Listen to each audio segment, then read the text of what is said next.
Hey everybody, this is Roberta Eastman from Home Buyers Inventory. Thank you so much for joining us for People's Question. Today the question is it better to rent houses your whole life or to buy a home? This argument has been a long issue and has always been a top question, especially for people who want to weigh in on what is more important or what best applies to their situation. So what we're going to do here today is we're going to list some strong arguments of both buying a home and renting. First up are the strong arguments in favor of owning a home. When you pay off your home, it's yours. That's the number one reason. You eliminate that expense of housing once you've paid it off. And I've been looking into retirement lately, and housing is one of the most expenses once you try to retire. So if you can have that house all paid off, that's less money you have to depend on Social Security, or some people are lucky enough to have pensions and things like that.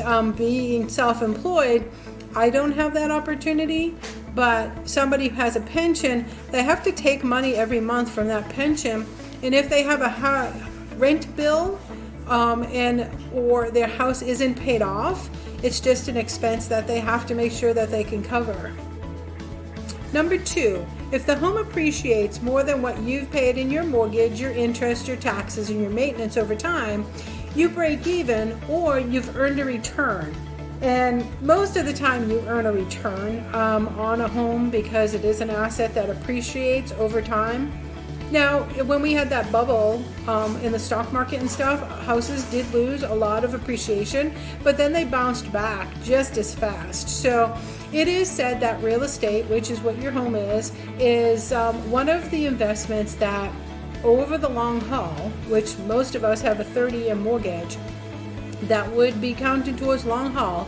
That is one of the best investments that you can have. So you typically do more than break even. You typically have a very good return on your home, not to mention all of the other peace of mind things that we're going to talk about today and review. Now, when you own a home, you have tax credits that help offset some of the cost of the home ownership. And now we have some equally solid arguments in favor of renting.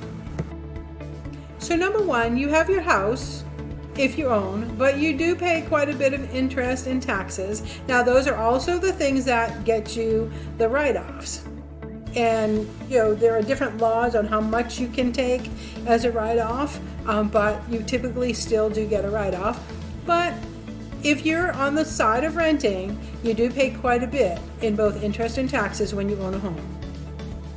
Number two, you get a place to live, but it's not yours. So when you're renting, you understand that it's not yours and you're paying somebody else to live there. However, if you want to move, you just pick up and go.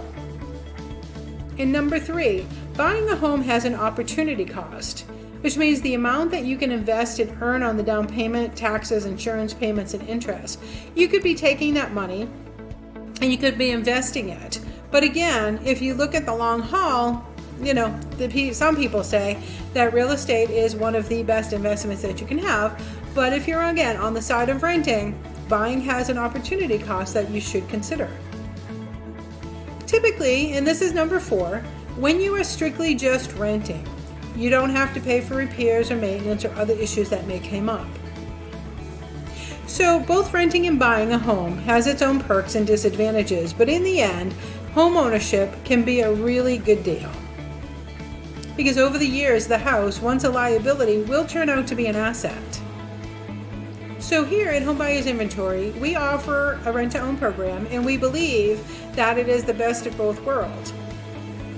It can be used by people who are looking for a home, and they rent for up to a specific term agreed to at the front end of the time period, and then they move into home ownership throughout the time, learning how to become a homeowner and doing what they need to do to become a homeowner, whether that be, if you are self-employed, you need 2 years worth of income to show on your taxes. If you've just relocated and you have a new job, you need 2 years in the job. And then if you have some credit issues You need 2 years or so to get yourself back on your feet, your credit cleaned up, and able to be mortgage ready. So we offer the rent-to-own home program so that we can help all of those people who are looking for a home. And here's why we do this. So I'm Roberta Eastman. I am the founder of Home Buyers Inventory. And one of the reasons that we do this is because we don't want to end up like my father did. I actually don't want anybody to end up like my parents did. They rented for their whole lives. I grew up in the same house. We were there 32 years, and they rented that whole time. So when my mom passed away, my dad was 71 at the time, and he was left wondering, now what do I do? Right? He obviously didn't want to stay in the place that he had been with my mom all those years after she passed away. So, and then of course, at the age of 71, if you are on your own at that time, it's difficult to not have the security of understanding what your monthly payment is going to be, because on your house, if you do a 30-year mortgage, you have a consistent payment. Yes, your taxes may increase and your insurance may increase, but your rent isn't based, or your monthly mortgage payment isn't based on the rent that somebody else is dictating. So my mom passes away. He's 71. He's looking around saying, okay, now what do I do for living? Where am I going to live? And he had nowhere to live. So he bounced from kid to kid. He lived with all of his children. Then he too passed away. I said when all of this happened, I was like, this isn't the way it's supposed to be. He was 82 years old when he passed away. So, almost 11 years, he had to bounce from child to child home. And it's just not the way it's supposed to be. So if he had had his own home, he could have stayed there. And all of us children could have taken still care of him, but we would have been able to do it in his own home. There's a lot of pride when he had to go from child to child. There's a lot of concern.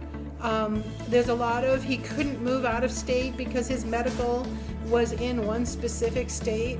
So I don't ever want any other person to be in the situation that I found my parents in, because they rented their whole lives. So that's why we do what we do at Home Buyers Inventory, so that we can have people living in their own homes and not having to go through what my parents did.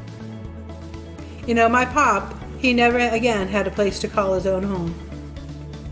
To help you, we want to give you free our renting versus rent-to-own infographic. You can decide for yourself whether or not renting or owning a home is best for your situation. And if you find that owning a home is best, then we encourage you to visit our website at homebuyersinventory.com. That's www.homebuyersinventory.com. And keep an eye on our homes that we offer as a rent-to-own. And then talk to us. See if there's anything we can do to help you. And in the meantime, you can understand what needs to happen if you decide that owning a home is what's right for you. So thanks for joining us today at homebuyersinventory.com. Go visit the site and make sure you download our free renting versus rent-to-own infographic.